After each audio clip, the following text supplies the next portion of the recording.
Besties, இந்த பொண்ணு ஒரு பெரிய வேலையை பார்த்துட்டு போயிடுச்சுங்க. 3 நாள் ஆட்டோ எடுக்கலன்னு 3 நாள்ல கூடு கட்டி 3 முட்டையை வேற போட்டு போயிடுச்சு. ஆல்ரெடி இதே போல ஒரு குருவி கூடு கட்டி முட்டை போட்டு வச்சிருந்தது. அந்த முட்டையும் கூட எடுத்து பக்கத்துல உள்ள மரத்துல வச்சேன். அது காக்கா தான் தூக்கிட்டு போச்சுங்க.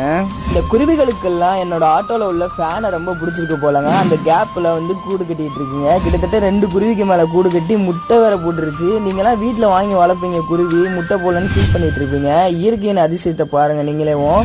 ஸோ அதுக்காக இயற்கையின் அதிசயம் சொல்லிட்டு நான் வந்து ஆட்டோவை எடுத்துகிட்டு போகாமல் இருந்தால் என்னோட வாழ்வாதாரமே போயிடும். ஆட்டோ ஃபீல்டுலலாம் ஒரு 10 நாளைக்கு ஆட்டோ ஓட்டலனால அந்த சவாரிகள் எல்லாம் மாறிடும். சவாரியெல்லாம் முடிச்சுட்டு நைட்டு வீட்டுக்கு வரும்போது ஒரு விஷயத்த நோட் பண்ணேன். இந்த குருவி வந்து பார்த்திங்கன்னா மரத்தில் நின்று நம்ம ஆட்டோக்காண்டி வெயிட் பண்ணிக்கிட்டு இருக்குது.